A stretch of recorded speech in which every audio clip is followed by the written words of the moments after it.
अच्छा, एक बात बताइए, अगर आपके पास सब कुछ हो जाए, एक बड़ी कोठी, महंगी गाड़ियां, नाम, शोहरत और लोग आपकी तारीफ करते न थकें, तो क्या आप सच में खुश रहेंगे? ज्यादातर लोग कहेंगे बिल्कुल। लेकिन सच्चाई यह है कि बाहर की चमक के पीछे हम अंदर से कितने खाली होते हैं, ये बहुत कम लोग समझते हैं। यही बात the monk who sold his Ferrari की कहानी हमें सिखाती है। इस किताब का मुख्य किरदार जूलियन मैंटल है, एक बेहद सफल वकील जिसके पास हर वो चीज थी जिसकी लोग सिर्फ ख्वाहिश करते हैं। लेकिन इस सारी सफलता के बीच वो अंदर से टूट चुका था। लगातार काम, तनाव, नाम और पैसों की दौड़ में उसने अपनी सेहत, शांति और खुशी सब खो दी थी। एक दिन कोर्ट में केस लड़ते हुए उसे हार्ट अटैक आ जाता है। यह हादसा उसके लिए एक झटका साबित होता है।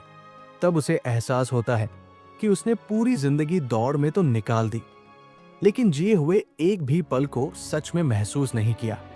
इसके बाद वो सब कुछ छोड़ देता है, अपना बंगला, महंगी फरारी गाड़ी और चमकदार लाइफस्टाइल, और निकल पड़ता है भारत की ओर, जहां वो हिमालय में कुछ संतों से मिलता है। वहीं से उसकी असली यात्रा शुरू होती है, एक आत्मिक यात्रा, जहां वो सीखता है कि असली अमीरी मन की शांति और सादगी में है। संत उसे सिखाते हैं ध्यान लगाना, खुद से जुड़ना और हर दिन को एक नए मौके की तरह जीना। वो समझता है कि जिंदगी की सबसे बड़ी जीत खुद के ऊपर जीत पाना है। इस किताब में हर सीख एक छोटी कहानी या उदाहरण के जरिए दी गई है, जो हमें ये सोचने पर मजबूर करती है कि हम अपनी जिंदगी किस दिशा में ले जा रहे हैं। जूलियन का बदलाव हमें याद दिलाता है कि सुकून बाहर की चीजों से नहीं, बल्कि अंदर की सोच, संतुलन और कृतज्ञता से आता है। अगर आप भी कभी ये महसूस करते हैं कि जिंदगी में सब कुछ है पर फिर भी कुछ कमी लगती है, तो ये किताब आपको वो जवाब दे सकती है जिसकी आप तलाश में हैं। इस बुक का पहला सबक है, जिंदगी सिर्फ पैसे और चीजों के पीछे भागने के लिए नहीं है। ये लाइन सुनने में बहुत साधारण लग सकती है, लेकिन इसके पीछे एक बहुत गहरा सच छुपा है। आज की दौड़ती भागती दुनिया में हम सब किसी न किसी चीज के पीछे भाग रहे हैं। कोई नाम चाहता है, कोई पैसा, कोई शोहरत। हम सोचते हैं कि अगर हमें ये सब मिल जाए तो हम खुश हो जाएंगे। लेकिन सच्चाई ये है कि जब ये सब मिल भी जाता है, तब भी अंदर से कुछ अधूरापन महसूस होता है, क्योंकि पैसा और चीजें हमें थोड़ी देर की खुशी तो दे सकती है, लेकिन लंबे समय की शांति और सुकून नहीं दे सकती। किताब the monk who sold his Ferrari में जूलियन मैंटल की कहानी इसी बात को खूबसूरती से दिखाती है। वो एक बहुत बड़ा वकील था, महंगी कारें, शानदार घर, नाम, शोहरत, सब कुछ था उसके पास, लेकिन इसके बावजूद वो हमेशा बेचैन रहता था। उसके दिन कोर्ट और काम के तनाव में बीतते थे और रातें अकेलेपन में। आखिरकार एक दिन कोर्ट में ही उसे हार्ट अटैक आ गया, और तभी उसे एहसास हुआ कि उसने सालों तक गलत चीजों के पीछे भागते हुए अपनी असली जिंदगी खो दी। जब वो भारत आता है और हिमालय में संतों के साथ समय बिताता है, तब वो समझता है कि असली अमीरी चीजों की नहीं, मन की होती है। अगर हमारा मन शांत है तो साधारण जिंदगी भी खूबसूरत लगती है, लेकिन अगर मन बेचैन है तो लाखों रुपए और बड़ी बड़ी चीजें भी बेकार लगती है। असल में पैसा कमाना बुरा नहीं है, लेकिन अगर जिंदगी का सारा मकसद सिर्फ पैसा कमाना बन जाए तो हम अंदर से खाली हो जाते हैं। जिंदगी का मतलब है संतुलन बनाना, काम करना, लेकिन खुद के लिए भी समय निकालना, कमाना लेकिन दिल से जीना, और सफल होना लेकिन सुकून के साथ, क्योंकि आखिर में यादें, प्यार और सुकून ही हमारे साथ रहते हैं, न कि वो चीजें जिनके पीछे हम पूरी जिंदगी भागते रहते हैं। चलो एक रियल लाइफ एग्जाम्पल से समझते हैं। रणदीप हुड्डा बॉलीवुड के एक ऐसे एक्टर हैं जिन्होंने नाम और पैसा दोनों कमाया, लेकिन एक वक्त ऐसा आया जब उन्होंने महसूस किया कि ये सब कुछ नहीं है। रणदीप ने अपने करियर की शुरुआत बहुत जोश के साथ की थी। उन्होंने हाईवे, सरबजीत और रैंग रसिया जैसी फिल्मों से शानदार एक्टिंग दिखाई और इंडस्ट्री में एक मजबूत जगह बनाई। लेकिन एक समय पर वो खुद को इस ग्लैमर और सफलता की दौड़ में उलझा हुआ महसूस करने लगे। उन्होंने इंटरव्यूज में कहा है कि फिल्म इंडस्ट्री की लगातार भागदौड़ और सफलता का दबाव उन्हें अंदर से थका देता था। सबके सामने वो सफल दिखते थे, लेकिन अंदर से उन्हें शांति नहीं मिल रही थी। तभी उन्होंने फैसला किया कि उन्हें थोड़ी देर के लिए इस रेस से बाहर निकलना है। उन्होंने अपने काम की गति धीमी कर दी और घुड़सवारी, खेती और नेचर के करीब रहने जैसी चीजों पर ध्यान देना शुरू किया। रणदीप आज भी हर साल कुछ महीने अपने घोड़ों के साथ बिताते हैं, खुद खेती करते हैं और नेचर के बीच समय निकालते हैं। उन्होंने खुद कहा है कि मैंने समझ लिया है कि जिंदगी सिर्फ फेम या मनी के लिए नहीं जी जाती, सुकून भी जरूरी है। उनकी ये सोच बिल्कुल the monk who sold his Ferrari के जूलियन मैंटल जैसी लगती है। एक ऐसा इंसान जिसने सब कुछ देखा, लेकिन फिर भी समझा कि असली खुशी चीजों में नहीं, बल्कि खुद के अंदर और नेचर के करीब रहने में है। रणदीप की जिंदगी ये दिखाती है कि सफलता की असली परिभाषा तब पूरी होती है जब हम बाहर की दौड़ से निकलकर अपने अंदर की शांति को समझना सीखते हैं। कमेंट करके जरूर बताइए वीडियो कैसी लगी। इस बुक का दूसरा सबक है अपने दिमाग को कंट्रोल करो, दिमाग तुम्हें नहीं। ये the monk who sold his Ferrari की सबसे गहरी और जरूरी सीखों में से एक है। अक्सर हम सोचते हैं कि हम अपने विचारों पर कंट्रोल रखते हैं, लेकिन असल में ज्यादातर समय हमारे विचार ही हमें कंट्रोल करते हैं। सुबह उठते ही दिमाग में सैकड़ों बातें चलने लगती हैं। क्या करना है, क्या नहीं करना, किससे क्या कहा, कौन हमें जज करेगा, आगे क्या होगा। और इन सब बातों में हम इतने उलझ जाते हैं कि हमारा दिमाग ही हमारी जिंदगी का ड्राइवर बन जाता है। किताब में जब जूलियन मैंटल भारत आता है तो उसे संत सिखाते हैं कि अगर मन को शांत नहीं रखा जाए तो सबसे बड़ा दुश्मन हमारा खुद का दिमाग बन जाता है। दिमाग में नेगेटिव सोच, डर और शक तब तक आते रहेंगे जब तक हम उसे कंट्रोल करना नहीं सीखते। वो कहते हैं कि दिमाग एक बगीचे की तरह है। अगर तुम उसमें रोज अच्छे बीज, पॉजिटिव सोच नहीं डालोगे तो उसमें अपने आप खरपतवार, नेगेटिव विचार उग जाएंगे। इसका मतलब है कि हमें अपने दिमाग को ट्रेन करना होगा जैसे हम शरीर को करते हैं। ध्यान लगाना, पॉजिटिव सोच रखना और अपने अंदर चल रहे विचारों को देखना, ये सब चीजें हमें अपने दिमाग पर काबू करना सिखाती है। जब हम ये करना सीख जाते हैं तो छोटी छोटी बातों से परेशान होना बंद हो जाता है। कभी कभी जिंदगी में मुश्किलें तो सबके पास आती हैं, लेकिन फर्क सिर्फ इतना होता है कि कुछ लोग उन मुश्किलों में डूब जाते हैं और कुछ लोग अपने दिमाग को शांत रखकर उनसे ऊपर उठ जाते हैं। जो इंसान अपने दिमाग को कंट्रोल करना सीख लेता है वो किसी भी हालात में खुश रह सकता है, क्योंकि वो जानता है कि उसकी सोच ही उसकी हकीकत बनाती है। असल में अपने दिमाग को कंट्रोल करो, दिमाग तुम्हें नहीं का मतलब यही है। सोचो, लेकिन सोच के गुलाम मत बनो। चलो एक रियल लाइफ एग्जाम्पल से समझते हैं। विराट कोहली सिर्फ भारत ही नहीं बल्कि पूरी दुनिया के सबसे सफल क्रिकेटरों में से एक है। लेकिन उनकी असली ताकत सिर्फ उनकी बल्लेबाजी नहीं बल्कि उनका माइंडसेट है, यानी अपने दिमाग और भावनाओं पर कंट्रोल रखना। करियर के शुरुआती दिनों में विराट बहुत एग्रेसिव थे। वो गुस्से में जल्दी रिएक्ट कर देते थे। मैदान पर उनका व्यवहार कई बार चर्चा में रहता था। लेकिन धीरे धीरे उन्होंने ये महसूस किया कि अगर उन्हें लगातार बेहतर बनना है तो पहले उन्हें अपने दिमाग और भावनाओं पर काबू पाना होगा। उन्होंने खुद इंटरव्यू में कहा है कि एक वक्त ऐसा था जब वो बाहरी चीजों जैसे ट्रोलिंग, मीडिया, हार जीत से बहुत प्रभावित होते थे। लेकिन जब उन्होंने मेडिटेशन, माइंडफुलनेस और सेल्फ रिफ्लेक्शन शुरू किया तब उनकी सोच पूरी तरह बदल गई। उन्होंने अपने गुस्से और स्ट्रेस को एक फोकस्ड एनर्जी में बदल दिया।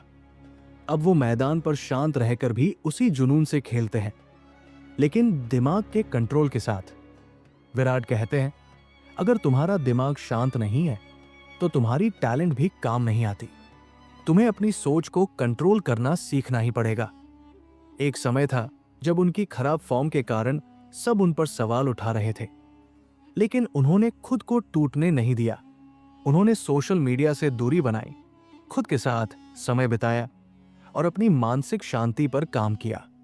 नतीजा ये हुआ कि वो पहले से भी मजबूत होकर वापस आए। विराट कोहली की ये जर्नी हमें सिखाती है कि असली ताकत सिर्फ शरीर या टैलेंट में नहीं होती, वो हमारे दिमाग को संभालने की क्षमता में होती है। जब इंसान अपने मन और सोच को कंट्रोल करना सीख जाता है, तब कोई भी मुश्किल उसे हिला नहीं सकती। यही वजह है कि विराट आज सिर्फ एक क्रिकेट लीजेंड नहीं, बल्कि माइंड कंट्रोल और मेंटल स्ट्रेंथ का एक जिंदा उदाहरण है। अगर आपको ये समरी अच्छी लग रही है तो वीडियो को लाइक, शेयर एंड सब्सक्राइब जरूर करें। इस बुक का तीसरा सबक है वर्तमान में जियो। ये वाक्य सुनने में बहुत आसान लगता है, लेकिन इसे जीना शायद जिंदगी का सबसे मुश्किल काम है। ज्यादातर लोग या तो अपने अतीत में फंसे रहते हैं या भविष्य की चिंता में खोए रहते हैं। कोई अपने पुराने गलती या बुरे अनुभवों को बार बार याद करके परेशान होता है, तो कोई आने वाले समय में क्या होगा इस डर से तनाव में रहता है। नतीजा ये होता है कि हम आज का जो पल है, जो सच में हमारा है, उसे जी ही नहीं पाते। The monk who sold his Ferrari में यही बात बड़ी खूबसूरती से बताई गई है। जब जूलियन मैंटल भारत आता है और हिमालय में संतों से मिलता है, तो वो सीखता है कि इंसान की सबसे बड़ी गलती यही है कि वो हर वक्त अतीत या भविष्य में जीता है। संत उसे सिखाते हैं कि वर्तमान ही एकमात्र समय है जो हमारे पास सच में है। अगर हम हर पल को पूरे ध्यान से जिए तो जिंदगी खुद ब खुद खूबसूरत लगने लगती है। वर्तमान में जीने का मतलब है कि जो काम हम अभी कर रहे हैं उसमें पूरी तरह से डूब जाना, चाहे वो खाना खाना हो, चलना हो, किसी से बात करना हो या बस चाय पीना। लेकिन हमारी आदत यह है कि जब हम एक काम करते हैं तो दिमाग किसी और चीज में उलझा होता है। यही कारण है कि हमें न सुकून मिलता है न खुशी। जब इंसान वर्तमान में जीना सीख जाता है तो छोटी छोटी चीजों में भी उसे आनंद मिलने लगता है, जैसे सूरज की गर्मी महसूस करना, किसी बच्चे की मुस्कान देखना या किसी अपने के साथ समय बिताना। ये वही पल है जो असली जिंदगी बनाते हैं। वर्तमान में जीने का मतलब ये नहीं कि हम भविष्य की योजना बनाना छोड़ दें, बल्कि इसका मतलब है कि हम आज को खोए बिना कल की तैयारी करें। अगर हम अतीत को जाने दें और भविष्य की चिंता छोड़ दें, तो मन अपने आप हल्का महसूस करता है, और जब मन शांत होता है तभी हम सच में खुश रह सकते हैं। जैसा कि किताब में कहा गया है, जो इंसान वर्तमान में जीना सीख लेता है वो कभी पछतावे में नहीं बल्कि सुकून में जीता है। चलो एक रियल लाइफ एग्जाम्पल से समझते हैं। गगन नारंग, भारत के ओलंपिक शूटर का गगन नारंग ने दुनिया को यह दिखाया कि जब इंसान पूरी तरह इस पल में जीता है तभी वो अपनी असली क्षमता तक पहुंच पाता है। गगन नारंग का नाम शायद विराट कोहली या पीवी सिंधु जितना मशहूर नहीं है, लेकिन उन्होंने भारत के लिए 2012 लंदन ओलंपिक में ब्रॉन्ज मेडल जीता था। शूटिंग एक ऐसा खेल है जिसमें हर सेकंड, हर सांस और हर विचार मायने रखता है। अगर जरा सा भी दिमाग भटके, या तो अतीत के किसी मिस शॉट की वजह से या भविष्य के दबाव की वजह से, तो निशाना चूक जाता है। गगन खुद कहते हैं कि शूटिंग ने उन्हें मेडिटेशन सिखाया, क्योंकि इस खेल में सफलता तभी मिलती है जब आप पूरी तरह वर्तमान में रहते हैं। अपने करियर के शुरुआती दिनों में गगन नारंग पर बहुत दबाव था। कई बार चयन नहीं हुआ, कई बार मीडिया ने उन्हें नजरअंदाज किया, लेकिन उन्होंने इन सब बातों में उलझने की बजाय खुद को अब के पल पर फोकस करना सिखाया। उन्होंने कहा था, जब मैं ट्रिगर दबाता हूं उस एक पल में मेरे लिए कुछ और नहीं होता, न अतीत न भविष्य, बस वो एक शॉट। यही फोकस और मानसिक शांति उन्हें बाकी खिलाड़ियों से अलग बनाती है। गगन नारंग का जीवन इस बात का सटीक उदाहरण है कि जो इंसान वर्तमान में जीना सीख लेता है वो तनाव, डर और असफलताओं से ऊपर उठ जाता है। अगर वो हर हार पर अटक जाते या हर आने वाले मैच के डर में रहते तो शायद कभी ओलंपिक में देश के लिए मेडल नहीं जीत पाते। उन्होंने दिखाया कि सच्ची सफलता तब मिलती है जब हम हर पल को पूरी मौजूदगी के साथ जिए, बिना पछतावे, बिना डर, बस पूरे ध्यान से। उनकी ये सोच the monk who sold his Ferrari की फिलॉसफी से बिल्कुल मेल खाती है कि जिंदगी तब आसान और खूबसूरत बनती है जब हम भूत और भविष्य की चिंता छोड़कर इस पल में जीना सीख लेते हैं। कमेंट करके जरूर बताइए वीडियो कैसी लगी। इस बुक का चौथा सबक है अपने अंदर का मकसद पहचानो। ये बात the monk who sold his Ferrari की सबसे गहरी और जरूरी सीखों में से एक है।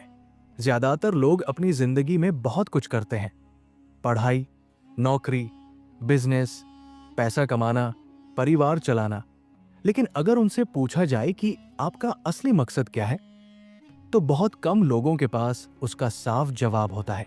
यही कारण है कि कई लोग अपनी सारी जिंदगी काम और जिम्मेदारियों में निकाल देते हैं, पर अंदर से कभी पूरी तरह संतुष्ट नहीं हो पाते। इस किताब में जब जूलियन मैंटल अपनी पुरानी लाइफ छोड़कर भारत आता है, तो संत उसे ये सिखाते हैं कि जिंदगी का असली मतलब तभी समझ आता है जब इंसान अपने मकसद को जान लेता है। मकसद यानी वो चीज जो आपको सुबह उठने की वजह दे, जो आपको थकने के बाद भी आगे बढ़ने की ताकत दे। ये मकसद हर किसी का अलग होता है। किसी के लिए दूसरों की मदद करना, किसी के लिए कुछ नया बनाना, किसी के लिए ज्ञान बांटना या बस खुद को बेहतर बनाना। जब इंसान अपने मकसद को पहचान लेता है तो उसकी जिंदगी में स्पष्टता, क्लैरिटी आ जाती है। फिर हर फैसला, हर कदम उसी दिशा में उठता है। लेकिन जब हमें पता ही नहीं होता कि हम क्या चाहते हैं, तो हम बस भीड़ के साथ चलते जाते हैं। हम सोचते हैं कि पैसा, नाम या शोहरत ही मंजिल है, लेकिन जब वहां पहुंचते हैं तो महसूस होता है कि अंदर अब भी खालीपन है। यही वो पल होता है जब हमें समझ आता है कि हमने काम तो बहुत किया, लेकिन मकसद वाला काम नहीं किया। अपने मकसद को पहचानने का मतलब है अपने अंदर झांकना, खुद से ईमानदारी से पूछना कि मुझे सच में किस चीज से खुशी मिलती है, मैं इस दुनिया में क्या अच्छा योगदान दे सकता हूं। ये सवाल आसान नहीं है, लेकिन इन्हीं के जवाब जिंदगी को मायने देते हैं। जब इंसान अपने मकसद को जान लेता है तो वो हर मुश्किल को पार कर सकता है, क्योंकि तब उसके पास कोई कारण होता है जीने और आगे बढ़ने का। जैसा कि किताब में कहा गया है, जिस इंसान का मकसद साफ होता है, उसकी राह चाहे कितनी भी मुश्किल हो, वो कभी भटकता नहीं। चलो एक रियल लाइफ एग्जाम्पल से समझते हैं। अरुणाचलम मुरुगनाथन, जिन्हें लोग पद्मन के नाम से भी जानते हैं, उनकी जिंदगी इस बात का जीता जागता सबूत है कि जब इंसान अपने असली मकसद को पहचान लेता है तो वो दुनिया बदलने की ताकत रखता है, चाहे उसके पास पैसे हो या ना हो। अरुणाचलम मुरुगनाथन तमिलनाडु के एक छोटे से गांव से हैं। वो ज्यादा पढ़े लिखे नहीं थे, लेकिन एक दिन उन्होंने अपनी पत्नी को देखा कि वो पीरियड्स के दौरान पुराने कपड़े इस्तेमाल कर रही थी, क्योंकि सैनिटरी पैड्स बहुत महंगे थे। उस पल ने उनकी सोच बदल दी। उन्होंने महसूस किया कि लाखों औरतें भी यही झेल रही होंगी। उसी समय उन्होंने तय किया कि उनका मकसद अब पैसे कमाना नहीं, बल्कि भारत की महिलाओं के लिए सस्ती और सेहतमंद सैनिटरी पैड मशीन बनाना है। लेकिन इस सफर में उन्हें बहुत मुश्किलें आई। गांव के लोगों ने उनका मजाक उड़ाया, परिवार और समाज ने उन्हें पागल कहा, यहां तक कि उनकी पत्नी भी कुछ समय के लिए उन्हें छोड़कर चली गई। लेकिन मुरुगनाथन अपने मकसद पर डटे रहे। उन्होंने अपने दिमाग और दिल से सिर्फ एक चीज सोची, अगर मैं कुछ सही कर रहा हूं तो मुझे रुकना नहीं चाहिए। उन्होंने अपने प्रयोग जारी रखे, खुद पर टेस्ट किए और सालों की मेहनत के बाद एक ऐसी मशीन बनाई जो कम खर्च में सैनिटरी पैड बना सकती थी। आज उनके बनाए मॉडल से हजारों गांवों में महिलाएं खुद पैड बनाकर न सिर्फ सेहतमंद जीवन जी रही हैं, बल्कि आत्मनिर्भर भी बन चुकी है। मुरुगनाथन को बाद में पद्मश्री अवार्ड मिला और उन पर बॉलीवुड फिल्म पद्मन भी बनी। उनकी कहानी दिखाती है कि जब इंसान अपने अंदर के मकसद को पहचान लेता है। वो काम जो उसके दिल से जुड़ा हो, तो कोई मजाक, नाकामी या डर उसे रोक नहीं सकता। अरुणाचलम मुरुगनाथन ने साबित किया कि जिंदगी का असली मतलब तब शुरू होता है जब हम सिर्फ अपने लिए नहीं बल्कि दूसरों के लिए जीना शुरू करते हैं। यही है अपने मकसद को पहचानने की सच्ची ताकत। अगर आपको यह समरी अच्छी लग रही है तो वीडियो को लाइक, शेयर एंड सब्सक्राइब जरूर करें। इस बुक का 5वां सबक है अच्छी आदतें बनाओ। ये वाक्य जितना आसान लगता है उतना ही गहरा और असरदार है। हमारी पूरी जिंदगी असल में हमारी आदतों का ही नतीजा होती है। जो हम रोज करते हैं वही धीरे धीरे हमारी सोच, हमारी पहचान और हमारा भविष्य बनाता है। अगर हमारी आदतें अच्छी है, जैसे समय पर उठना, नियमित व्यायाम करना, पॉजिटिव सोचना, ध्यान लगाना, पढ़ना या दूसरों के साथ अच्छा व्यवहार करना, तो हमारी जिंदगी अपने आप बेहतर हो जाती है। लेकिन अगर हमारी आदतें ढीली, लापरवाह या नकारात्मक हैं, तो चाहे हमारे पास कितनी भी टैलेंट क्यों न हो, हम आगे नहीं बढ़ पाते। The monk who sold his Ferrari में यही बात बहुत खूबसूरती से बताई गई है। जब जूलियन मैंटल हिमालय में संतों से मिलता है तो वो सीखता है कि सफलता और शांति किसी एक बड़े कदम से नहीं बल्कि रोज की छोटी छोटी अच्छी आदतों से आती है। संत उसे बताते हैं कि इंसान वही बनता है जो वो हर दिन दोहराता है।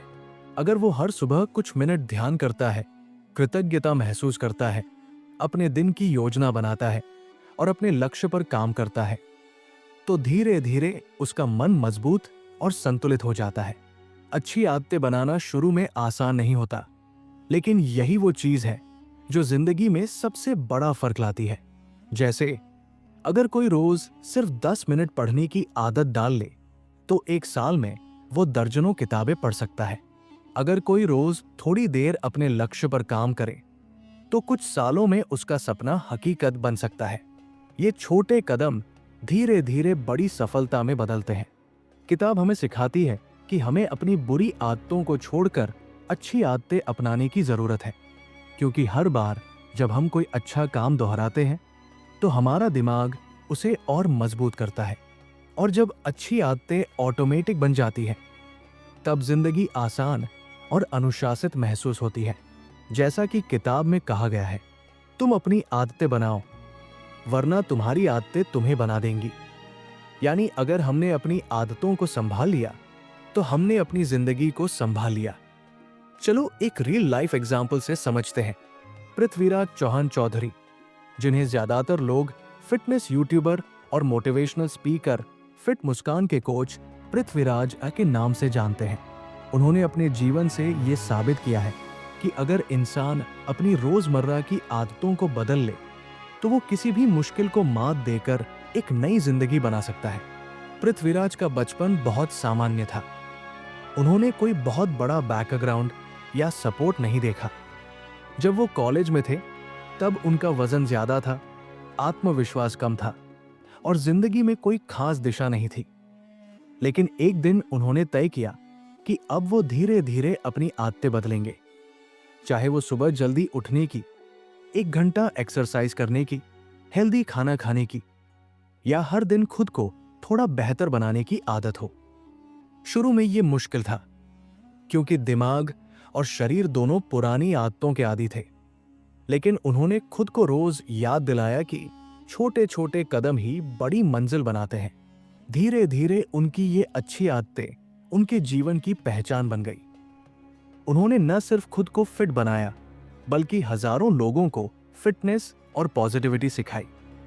आज वो अपने YouTube चैनल और सोशल मीडिया के जरिए लोगों को ये सिखाते हैं कि अगर आप अपने दिन की शुरुआत सही आदतों से करें तो पूरा दिन बेहतर बन जाता है।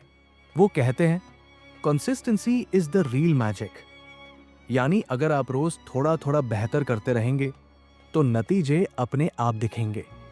उनकी कहानी दिखाती है कि सफलता किसी बड़े टैलेंट से नहीं बल्कि हर दिन की अच्छी और अनुशासित आदतों से बनती है। उन्होंने कोई शॉर्टकट नहीं अपनाया, बस अपनी दिनचर्या सुधारी और उस पर टिके रहे। आज वो हजारों लोगों के लिए इंस्पिरेशन है। लेकिन सबसे खास बात यह है कि उन्होंने अपनी जिंदगी को अच्छी आदतों की ताकत से बदला, न कि किसी जादू या किस्मत से। उनकी जर्नी ये साबित करती है कि अगर तुम अपनी आदतों को संभाल लोगे तो जिंदगी खुद ब खुद संभल जाएगी। ऐसी ही ज्ञानवर्धक वीडियो के लिए चैनल को सब्सक्राइब करें और बेल आइकन दबाएं ताकि कोई भी वीडियो मिस ना हो। कमेंट करके जरूर बताइए वीडियो कैसी लगी। धन्यवाद।